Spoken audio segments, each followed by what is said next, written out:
Ayubowan, good evening.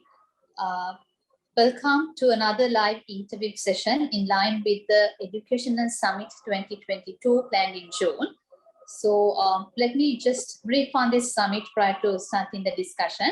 So this is the South Asian International Education Summit 2022, which will be held from 18th to 20th June in Colombo, Sri Lanka. So I take this an opportunity to welcome all 7 countries to join hand with us to have a wonderful experience in June through this summit. And today's discussion is with Dr. Meenakshi Mehra from India. We warmly welcome you, madam, for this discussion. Thank you. And we have our teacher, Ms. Nilanka Balachandra, who will be conducting today's interview. Welcome, Ms. Nilanka. And I would like to mention our president, Mr. Janaka Kamalguda, who's always there with us to create this platform. Welcome, sir. And with that, I guess we can start the interview for today. From here onwards, I invite Nilanka to continue.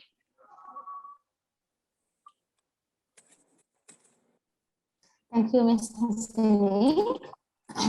I would like to give the opportunity to Dr. Meenakshi Mehra. First of all, can you, ma'am, please give us more brief introduction? First of all, namaste from India and good evening to everybody who's watching. And I would like to take this opportunity to thank everybody who have been involved here. Now, talking about myself, I'm an educationist and I'm into this industry from past 11 years. And I am into ECE and early childhood education and the primary education. I have worked as a school principal. I'm a curriculum designer. I'm an award holder for many, as a best principal, as a good curriculum designer. I have my articles were been published into newspapers. So it's a very small thing. Still learning into this industry. And still I'm working as a school principal. I'm a curriculum designer for 3-4 schools, international schools. And on top of it, now I'm particularly designing curriculum for ECE for, with the new NEP policies. Thank you very much, ma'am. Okay, then let's start the discussion. Today, our topic of the discussion is approaches and principles for quality early childhood education. So I would like to ask the first question from you, ma'am. Can you explain the nature of early childhood education in your country? As an example for ECCD, early childhood care and development. Can you explain the nature of your country? Yeah, so when we talk about ECE, that is early childhood education and care, so it is more important, that the preparation, it is the basic age where the preparation is done for the primary school. It basically aims, the holistic development of child's social, emotional development and the broad foundation of lifelong learning and well-being. So that is a basic thing when we, go for a foundation of a child or any human being, for you, for us, it's the main thing. So more of social and emotional development, that is the base of that. Yeah, thank you, ma'am. And what is the parents' interest in early childhood care and development? And what do they expect from the ECCD center?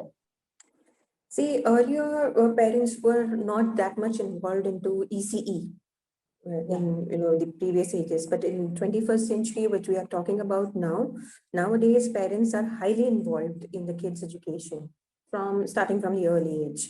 And the involvement of parents can, make a positive and lasting, impression on child's development. What we can say, the basic age where the learning abilities are starting from, where the foundation is starting from, when the child, is experiencing the early quality of learning, that is care, the short-term, cognitive developments, where they, boost the how we boost the child is like encouraging the child, encouraging, for small things. Yes, you can do it, encouraging, for every single thing. So the parents are taking utmost care for that. Similarly, it would be also in, that helps if the parents are involving more. Nowadays, parents are involving really more and taking more interest into early childhood education, that is the holistic, development in the school also. It is happening here also, and school at home also. When that happens, when the child parent take care, take utmost care for the development, the what happens is, for the child, it has the success rate for the child development increase, after life, after in the academics, once it on basic age, that is from 0 to 6 years, at the basic age, when the parents are taking care, or the teachers or the educators are taking care, that becomes the most, the foundation is laid very clearly. So if the foundation is strong, you can build building for 100 floors also, that doesn't matter. So nowadays parents, yes, they are involving more for that purpose. Yes, yes, of course. And how is the government involved in early childhood education in your country? Now, in new NEP policy, the government has, developed new rules. So the government plays an important role in the education industry as per in India. So the democratic and, of the responsibilities in government of India issued by Lok Sabha, that was listed in Lok Sabha, and in every, the government proposed curriculum that was being given by Lok Sabha to the education in 12th to 5th, the fifth plan. Every year, that is the fifth year plan, 12th to 15th year, fifth year plan, the total rupees of 69 lakhs 197 crore rupees were being allotted to the education sector. Now, as it was, it was allocated at that time, and now also the flagship was given to the development progress. Now it is like 11 lakhs, sorry, 1,16,178 crores, which has been allotted to only education sector pertaining to ECE. I'm talking about more on NEP. So where the education is related, the more schemes are being allocated in education sector by our government now. The first is, Mahila Sukanya program, that is KYPY, Kasturba Gandhi Balika Vidyalaya, which is like again a scheme for girls, especially for girls education. Again, it was one more scheme was being allocated, and it is like National Literacy Mission. Rashtriya Shiksha Mission, that is was given by Abhiyan, was going on, and now also it is being more emphasized by the government. In new education policies 2021, NEP has given more emphasis on ECE, early childhood education development. These are the few points which were being, given by the government. I have just taken out that points and I've shared with you. Yeah. And as you said, what are the national policies and the standards on ECCD in your country? See, the policy for which we call is 3.1 policy of NEP. The NEP confirms, the vision of holistic and, integrated development of a child with the focus of, of care and early childhood development. That is sub-stage, not the main stage. That is a sub-stage of development, in quantum to order the support of the child overall development. That is, what is the overall development? The overall development is the holistic development of a child, where everything, all the skills are being taken care of. Now, the vision here for the government is to achieve the holistic development, actively learning, capacity of the child. Every child is different, as we know. Every single human being is different. So if, according to that, if, the necessity, how the child needs, so as I said, 0 to 6 years is the age of promoting free, universal, inclusive, of equitability, joyful, and a time of full of opportunities. That is a time where we give to the child of fully, we just let them do whatever they want, and we want to see the full potential of the child. Where in this way, the NEP the new education policy, the national, main level of new education policy, it is more emphasizing on ECE, where they are more focusing on the child's capability of, it can happen the child cannot be good in studies, it can happen the child is not good in sports. So whatever the child is good into, it's the, job of the educator, as if I am the teacher, it's my job and responsibility to enhance that skill. So these are the main policies of few policies. There are many, there are huge list. It's a huge list, but I have taken a few for your knowledge. Yes, of course. And then I want to know how is But few areas I want to continue with, if you don't mind, for the educational policy. Now, the first is to the access with the, equality and inclusion of the programs, which is into private sector and the public sector. So there are two domains which the government is, forcing into that. Second is improving the quality of education. So the third is, monitoring and supervising. As I said, if I'm the teacher, it's my responsibility to take care of how the child is. First thing is to see what the child is good into. Second thing is to enhance that quality. So that is monitoring and supervising. Third is research and documentation. So checking the background of the child, of the parents, documenting everything, that has to be perfect according to, the new policy. The third, the fourth is, implementation of the rules. What they have to implement the rules properly. I'm talking about private and public sector both, in both the domains. Now, arrangement in ECC cells, that is how they have categorized the policies. The third, again, the next is, National EEC Council, they have planned for action. If that happens, what is next? So they have to follow the particular cell domain into that. Third, sixth is periodic reviews. Now, what happens is when you take the review of in periodical basis, you have to take the reviews of the teachers, of the parents, of the, your educator, your school head, everybody, to give the proper, assessment of the child. Again, the next is, awareness of generation, whether if the new generation is coming, they're aware of the particular, how is our surrounding, whether we are safe or not, good touch, bad touch, the education system, everything they should be aware of, including the teachers and the educators.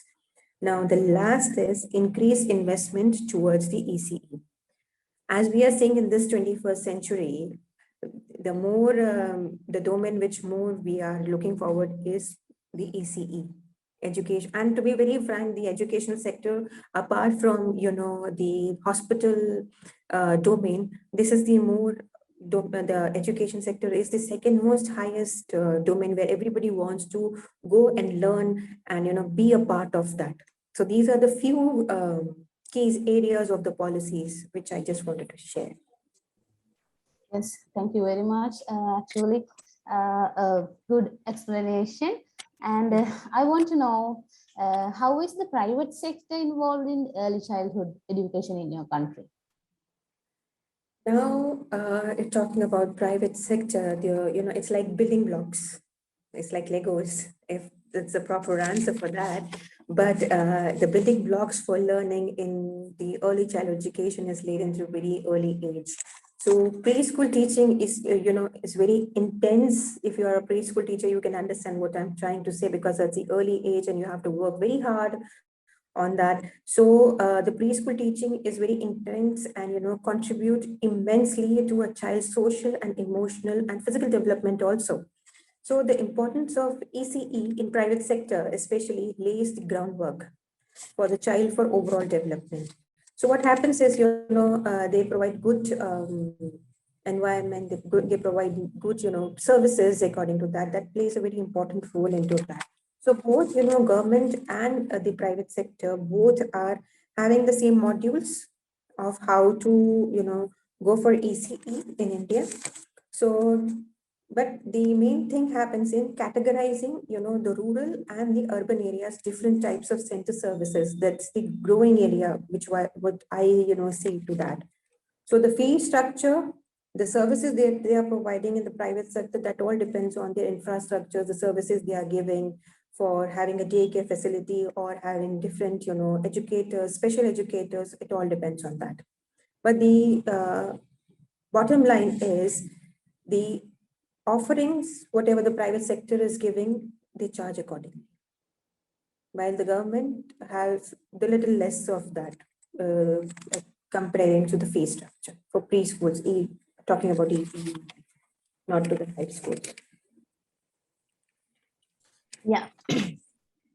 And Meenakshi ma'am, then I want to know, is there a national curriculum for early childhood education in your country? What is the nature of the curriculum in your country? For this time, yes. For the first time, my answer is yes. My country is providing, the ECE course for that, and the union government is including ECE and adult education into national curriculum policy. This time, yes, they have done that. Yes, Nilaka, yes, sorry to interrupt you. Just now we have Dr. Dheeraj Malhotra from Kunwar Global School, India. So I would like to welcome Dr. Dheeraj for the discussion as well. Welcome, sir. Thank you. Thank you so much. And it's really, really exciting for me to be a party this evening. And I welcome Madam Meenakshi and the team, yes, from the South Asian Institute, and looking forward with this very wonderful initiative by Mr. Janaka. So greetings from India, and let's take the interview forward. Thank you very much for welcoming me. Thank you, sir. And then I would like to continue the session with Meenakshi ma'am. I would like to ask ma'am, how can you explain the internal and external physical environment in ECCD centers in your country?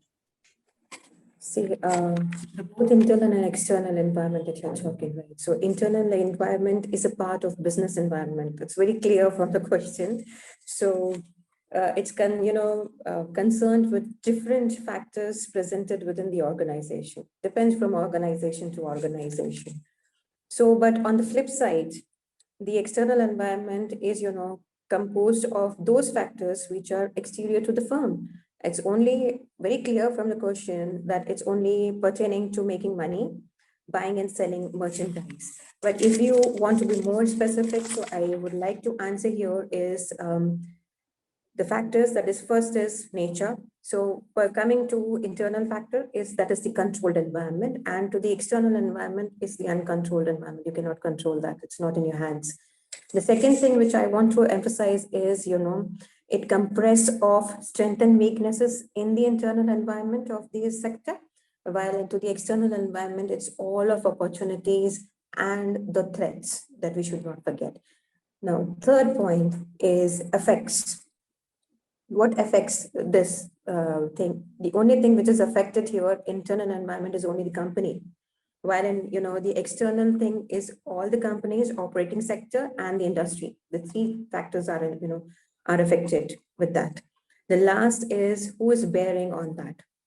Who is the main bearer? So the business, the strategies, the functional, and the, decision-making team that are the bearers on the internal factors.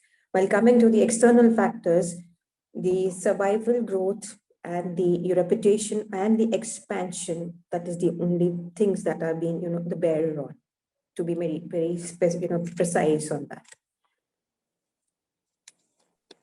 Okay. Then Meenakshi ma'am, tell me what are the main characteristics of the teaching and learning process in ECCD centers in your country? Main characteristics. So in a broad way, we talk about ECE, the suggest, should be given in a greater prominence. That is the EYFS, if you are about to, that is the main framework that we, conclude that. But the main three characteristics which I want to focus today is, number one is playing and exploring, which concludes to engagement of a child.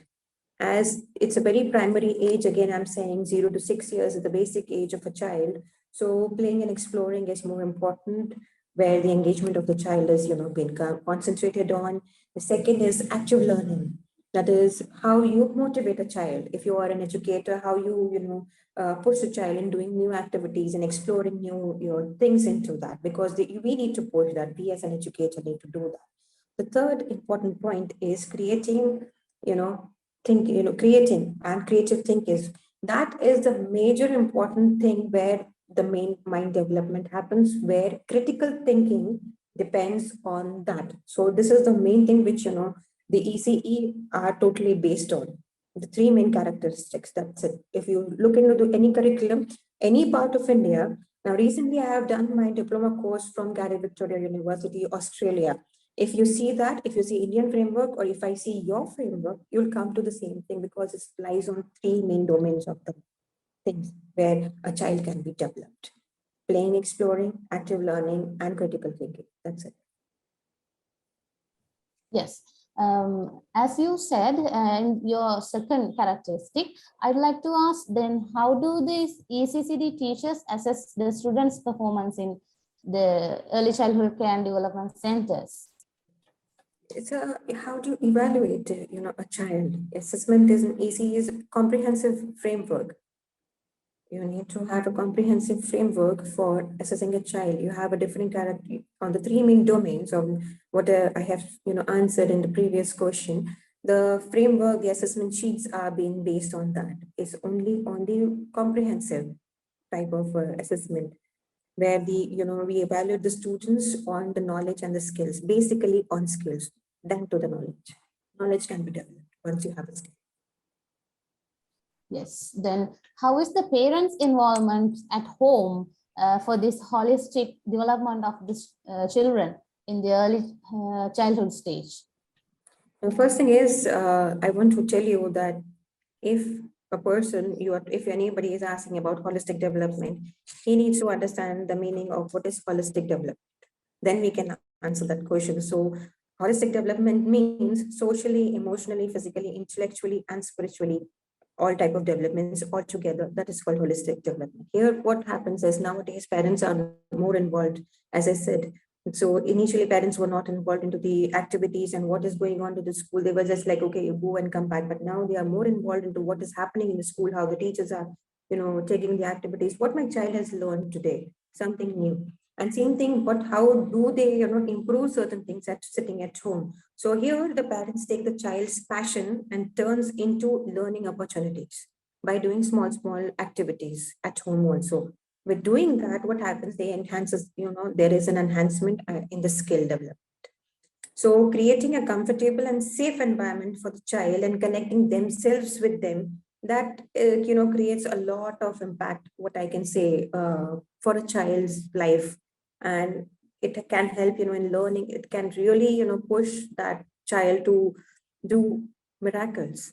So that is how I believe the parents are doing here.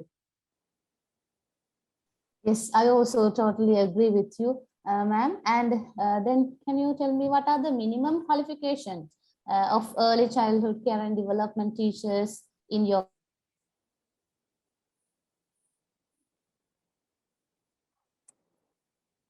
I guess that is a...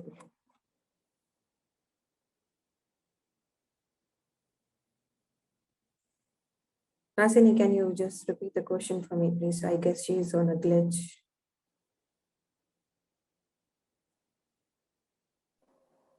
Yeah, yes, ma'am. She just wanted to know the minimum qualifications of an ECCD teacher in your country. So it's throughout the globe, the minimum qualification, what I want to say is graduation, plus a diploma course for ECE pertaining to anything, plus a 1-year course specifically for ECE development. And then specialization for any ECE, that is 1-year course. If a basic ECE teacher, then you can have a graduation plus diploma.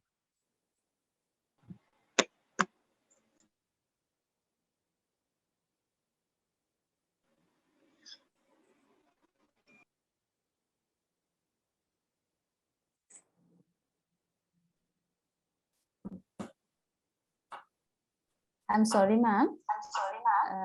There was a cover cut. Miss Hasini, did she answer the question? Yeah, she did. Yes. Okay, thank you, ma'am. Thank you for the question. And my last question is from you to know what is the interest of school leavers to be early childhood care development teachers in your country? A lot of students, as I said in the starting, that they are more keen to be doctors and engineers. But now in today's world where we are heading today after COVID, is only two industries which are booming on is the hospitality domain and the education domain. So students, the newly graduated students, that survey says, and I quote, it's like 73% of the students, they are looking into education sector as a new career, or as a new place for all opening of their careers. And it's throughout the world, not pertaining to India. It's throughout the world. 73% of the crowd, they are looking education industry as a booming industry, and they want to join that, industry and make their career into that. Yeah, thank you so much, Meenakshi ma'am. So we have come to the end of the discussion. So I'd like to thank you, ma'am, for participating and giving this valuable time and sharing your knowledge and your experience with us. Actually, we had a good experience to discuss these things with you. So I'd like to turn to Ms. Hasini to end this discussion. Ms. Hasini? Yeah. First of all, I would like to thank Dr. Meenakshi for coming up with such an informative discussion. That was indeed a fruitful session. Thank you, ma'am. And thank you. Yes, ma'am. And thank you, Ms. Nilanka, for conducting the interview. And thank you, Dr. Dheeraj. As always, you've given your fullest cooperation for all these events. And thank you, thank you, Mr. Janaka, our president, for creating this platform. I mean, if it wasn't for this platform, we would have never gathered like this and discussed on such important topics in education. Thank you very much, sir, for that. And with that, I guess we can wind up the session. And finally, once again, I would like to remind about the summit we have planned in June, the South Asian Educational Summit 2022. We hope to see you all at the summit as well. And again, I would like to invite all the countries in the region to join in hand with us on this event as well. And we hope to have many more sessions in going forward until the date of the summit. So let's meet again from such a session in the near future. Thank you very much, everyone. Thank you and have a nice day. Good night, everyone.